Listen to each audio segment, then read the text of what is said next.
देखिए मेरे प्यारे साथियों, आप सबका स्वागत है हमारे YouTube channel Kapilesh competitive math. मेरे प्यारे साथियों, क्वेश्चन दिया हुआ है, टेस्ट का है कि आप बनाइएगा क्वेश्चन। कह रहे कि ए अनुपात बी अनुपात सी, ए अनुपात बी अनुपात सी बराबर दिया हुआ है 3 अनुपात 4 अनुपात 5। आपसे क्वेश्चन पूछा है कि ए एक्स वार प्लस बी एक्स वार अनुपात, फिर है बाबू कि सी एक्स वार माइनस बी एक्स वार क्या पूछा है। तो बाबू इसका मान ये है, इसका मान ये है, इसका मान ये है, तो करिएगा तो एक यहाँ 3 का 3 करिए कितना हो जाएगा 9, और यहाँ 4 का कितना हो जाएगा 16, अंडर रूट में बाबू कितना तो 25 हो जाएगा, अंडर रूट में 25। यहाँ करेंगे सी का 5 का 150 25, इधर करेंगे तो बाबू बी का 150 के कितना 16 घटाएंगे तो अंडर रूट में कितना होगा बाबू 9। 9 किसका मान होता है 3 का, 25 किसका होता है 5 का, यानी 5 अनुपात कितना होगा 3। आइए नेक्स्ट क्वेश्चन पे मिलते हैं।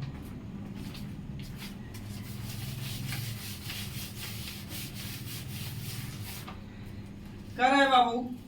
कि 15 व्यक्ति 35 बॉक्स को 7 दिन में बना सकते हैं। बाबू काम हमेशा नीचे ले जाएगा। 15 व्यक्ति 7 दिन में कितना व्यक्ति बॉक्स बनाते हैं, तो आपको 35 बॉक्स बनाते हैं। आगे बोल रहा है कि कितने व्यक्ति, नहीं पता है M2, कितने व्यक्ति 65 बॉक्स को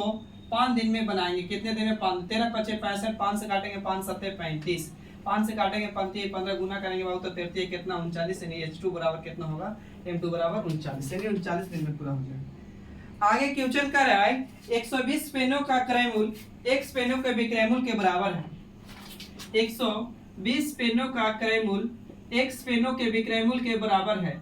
तो बाबू सीपी को यही रखिएगा तो एसपी जाएगा बटे में, तो x जाएगा ऊपर, तो 120 कहाँ आ जाएगा नीचे, इतना व्यक्ति। अब आगे बोल रहा है इस क्वेश्चन में कि 120 पेनों का क्रय मूल्य x पेनों के विक्रय मूल्य के बराबर है, तो लाभ कितना परसेंट होता है बाबू 25%। तो बाबू लाभ हो हानि हो कुछ पे होता है क्रय मूल्य पर, तो 25% का फ्रैक्शन 1/5 बाबू, तो सीपी मेरा 5, तो बाबू प्रॉफिट 1 का, तो एसपी कितना होगा मेरे दोस्त, तो 6, तो इतना यूनिट बराबर इतना, तो काटेंगे तो 1 यूनिट बराबर कितना में कट जाएगा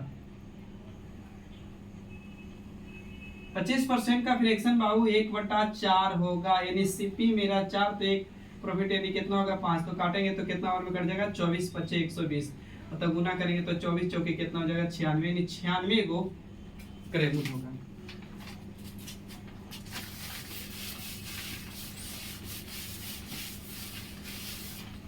आगे क्वेश्चन कर रहा है कि यदि P अनुपात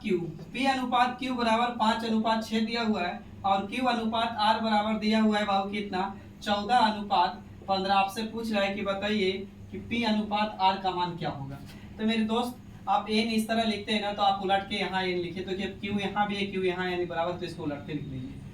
P अनुपात Q लिखिए, Q अनुपात R लिखिए। इसका मतलब क्या है मेरे दोस्त, तो यहाँ से यहाँ है तो यहाँ से यहाँ गुना करेगा, यहाँ से यहाँ गया तो यहाँ से यहाँ गुना, यहाँ से यहाँ गुना, तो गुना करेंगे तो 14 25 70, इधर गुना करेंगे तो 14 6 84, यहाँ गुना करेंगे तो 15 6 कितना होगा 90। आपको P और R के पूछा, तो P का मान इतना बहुत, R का मान कितना है इतना, तो P का मान 70, R का मान 90, काटेंगे तो 0 से 0, यानी 7 अनुपात कितना होगा आंसर, यानी 9। आइए नेक्स्ट क्वेश्चन पे। कह रहा है कि 7 क्रमागत धनात्मक पूर्णांकों का औसत क्या होगा। 7 क्रमागत का मतलब सबसे पहले होता है लगातार, धनात्मक मतलब होता है कि पॉइंट में नहीं 1 2 3 4 पूरा नेचुरल नंबर होनी चाहिए बाबू। तो कह रहा है कि 7 धनात्मक संख्या, तो 1 2 3 4 5 6 7, औसत कितना है मेरे दोस्त 126। क्रमागत मतलब लगातार होता है, तो इधर आगे तो 100 कितना बाबू 25, इधर 124, इधर 100 कितना 23, इधर आगे जाएंगे तो 127 होगा, 128 होगा, 100 कितना होगा 29। सही है। सबसे छोटी संख्या पूछा बाबू, तो सबसे छोटी संख्या कितना होगा मेरे दोस्त 123 होगा। आगे कह रहा है कि साधारण ब्याज पर 20 वर्षों में एक धनराशि 4 गुनी हो जाती है, तो ब्याज की दर ज्ञात करें।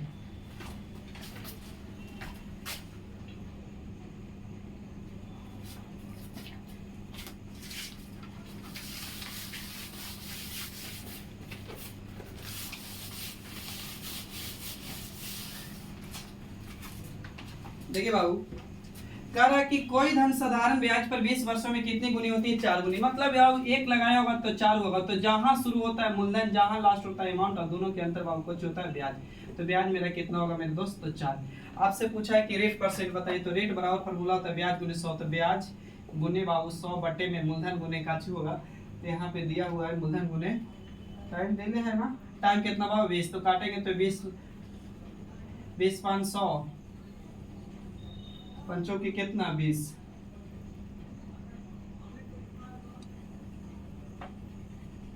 अच्छा 4 गुना भाव गलत कर रहा है, यदि 4 गुना अंतर तो कितना होगा 3, अंतर यानी 3, तो 3 अंतर ब्याज गुने 100 बटे में मूलधन गुने कितना टाइम काटेंगे भाव 3 बार में, तो 20 से काटेंगे तो 5 बार में 20 बनती है कितना 15 यानी 15% गलती हो गई। कह रहा है आगे पढ़िएगा तो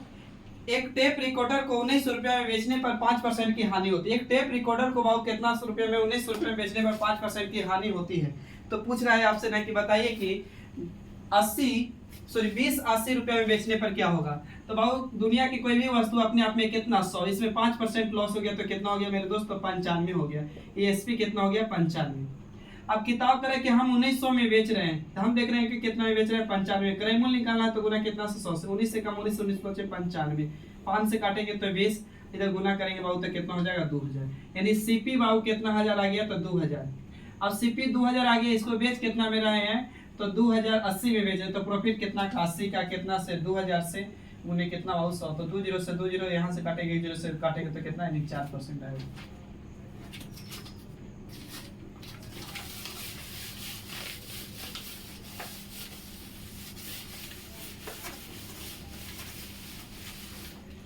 अगला कह रहा है कि पेट्रोल की कीमत 80 रुपया से बढ़कर 100 रुपया बढ़ जाती है तो कितना परसेंट की वृद्धि हुआ, तो 80 रुपया से भाव कितना हो गया तो 120 100 रुपया हो गया, तो कितना बढ़ा भाव तो 20 का बढ़ा, कितना से 80 से गुने कितना भाव 100, काटेंगे 20 से कम 20 बीचों के 40, यहाँ से काटेंगे तो भाव कितना बीचों के 80, तो कितना होगा 5 यानी 25%। आगे क्वेश्चन कर रहा है कि अरुण ने 800 रुपया में एक साइकिल खरीदी और उसे 920 रुपया में बेच दिया, तो उसका लाभ परसेंट क्या होगा। भाव खरीद ले 800 में बेच ले 900 में, तो कितना लाभ हुआ तो 120 हुआ भाई। खरीदा कितना में मेरे दोस्त तो 800 रुपया में, और बेच दिया मेरे दोस्त कितना में तो 920 रुपये में, तो प्रॉफिट मेरे दोस्त 120, प्रॉफिट परसेंट पूछा है तो गुने कितना बाबू तो 100, तो 20 से 20 यहाँ से काटेंगे 15 28 से नहीं कितना परसेंट तो 15%। आइए आगे क्वेश्चन कर रहा है कि 27 वस्तु का क्रय मूल्य x वस्तु के विक्रय मूल्य के बराबर है तो लाभ परसेंट क्या होगा। 27 वस्तु का क्रय मूल्य x वस्तु के विक्रय मूल्य के बराबर है।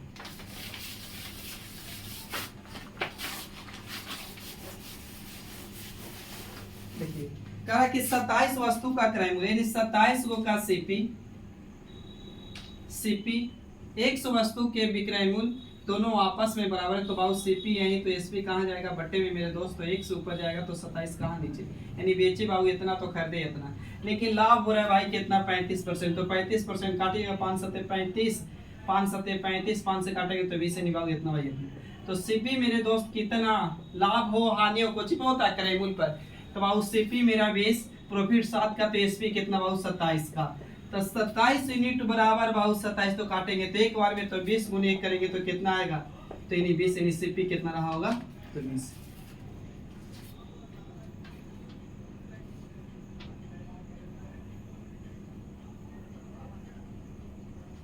आगे क्वेश्चन कर रहा है कि 10% 2 वर्ष बाद चक्रवृद्धि ब्याज 10% की दर से इतना रुपया हो जाता है। बाबू क्वेश्चन में बोले हो जाता है या होता है या होगा, इसका मतलब मिश्रधन की बात करें यानी अमाउंट की बात करें तो 10% के रेट से, तो 10% का फ्रैक्शन होता है 1 बटा कितना 10, तो मूलधन बाबू 10, तो उसमें ब्याज मिला 1 तो कितना 11, 10 से कितना 11, 2 बार क्यों नहीं है क्योंकि बाबू बोला है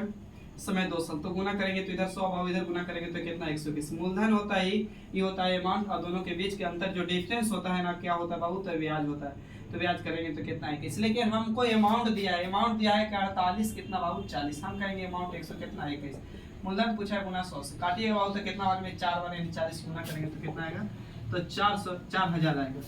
यानी कितना रुपया तो 4000। छापिए इसको।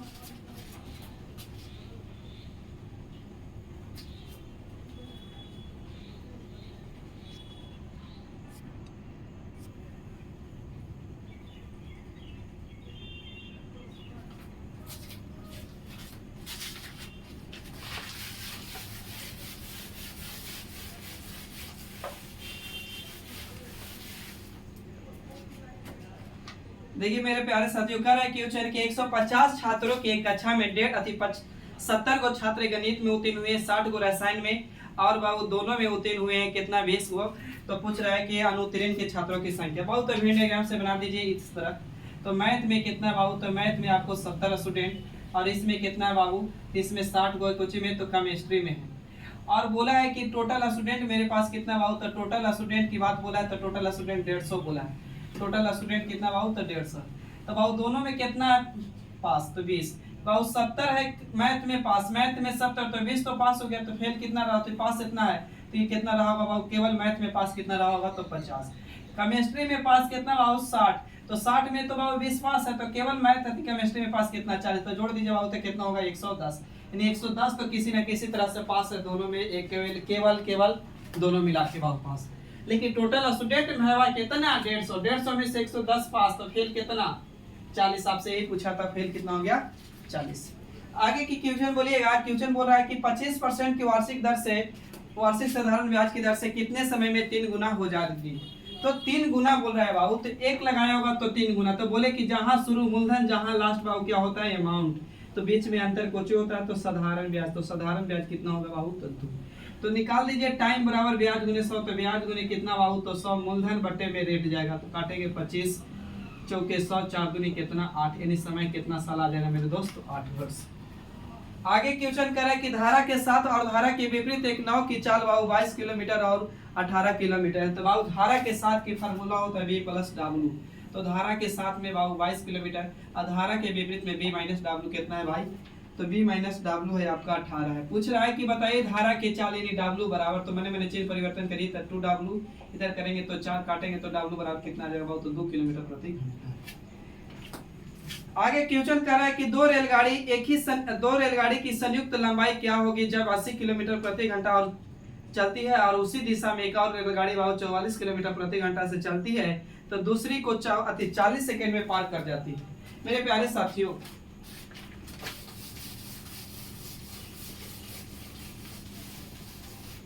कह रहा है कि दो रेलगाड़ी बाबू, एक ये है एक ये भी है,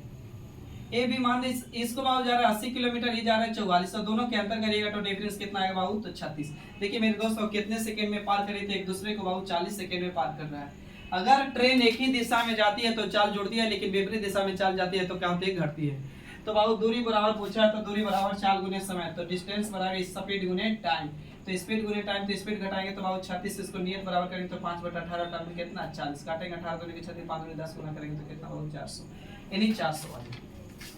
अगला क्वेश्चन कर रहा है कि 120 व्यक्ति प्रतिदिन 6 घंटा कार्य करके 16 दिन में करते हैं, तो 64 व्यक्ति प्रतिदिन काम करने चाहते हैं, तो उसी कार्य को 15 दिन में के भीतर कितने घंटा करना होगा।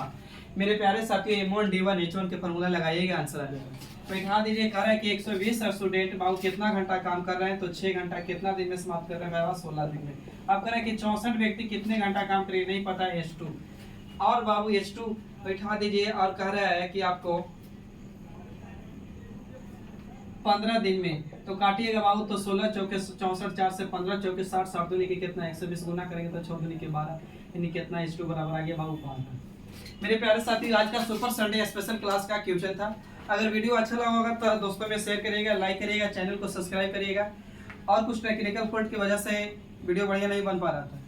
और वीडियो कोशिश करेंगे कंटिन्यू डालने की। और क्वेश्चन आपका फेसबुक पे माफ करिए, फेसबुक नहीं व्हाट्सएप पे और टेलीग्राम चैनल पर डाल दिया जाएगा, आप देख के वहाँ से बनाइएगा। फिर मिलते हैं नेक्स्ट वीडियो में, तब तक के लिए थैंक यू, जय हिंद।